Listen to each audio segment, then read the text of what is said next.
Hello बच्चों, electromagnetic induction में RL circuit में डिकेइंग करंट का एक्सप्रेशन बताने जा रहा है। आरएल सर्किट में डिकेइंग करंट का एक्सप्रेशन, इसके पहले जैसे आरसी सर्किट है जिसमें चार्जिंग का फॉर्मूला होता है Q equal to C 1 - e⁻t/RC। RC time constant होता है। और डिस्चार्जिंग, ये चार्ज का फॉर्मूला होता है Q equal to C e⁻t/RC। ऐसे ये आरएल सर्किट है और इसमें एक बैटरी है, और बैटरी के पॉइंट को जब इससे कनेक्ट कर देते हैं तो इसमें 1 2 को कनेक्ट कर देते हैं तो करंट ग्रोथ होता है। तो I equal to E by R 1 - e⁻r⁻t/L। E EMF होता है और L self coefficient of self induction after a very long time t equal to infinite. तो maximum current I naught equal to E by R हो जाएगा।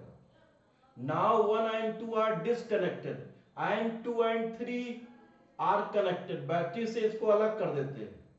Now the energy stored in the inductor would let the current flow after time t. Let the current in the circuit be I. तो इसमें Kirchhoff's law use करते हैं तो minus I R minus L D I by D T equal to 0। तो minus I R equal to L D I by D T minus R by L D T equal to D I by I. तो इसको integrate करते हैं तो zero, time zero होता है तो उस टाइम जो करंट की वैल्यू होती है वो आई नॉट। जब टाइम टी हो जाता है तो करंट आई हो जाता है। तो I 0 to t I naught to I integrate करेंगे minus R by L D T equal to I naught to I D I by I. तो minus R by L T minus 0 equal to L N I naught to I. L N mean log general base log I base E. तो minus R T by L equal to L N I minus L N I naught. तो minus R T by L equal to L N I by I naught equal to E by R हो जाएगा। तो L N I by I naught equal to minus R T by L. तो I by I naught equal to E power minus R T by L. तो I equal to I naught E power minus R T by L. ये decaying current का expression है RL circuit में। अब next इससे related question है, in a RL decay circuit calculate the charge flown through the resistance when energy stored in the inductor becomes 1/4 of its initial value and at t equal to 0 current in the circuit is I naught.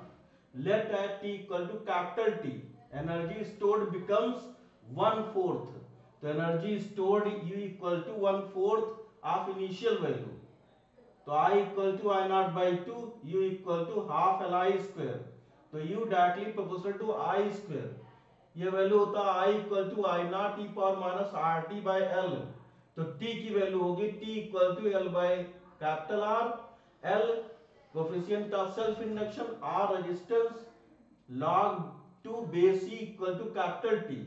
तो Q equal to integral I naught E power minus R T by L D T.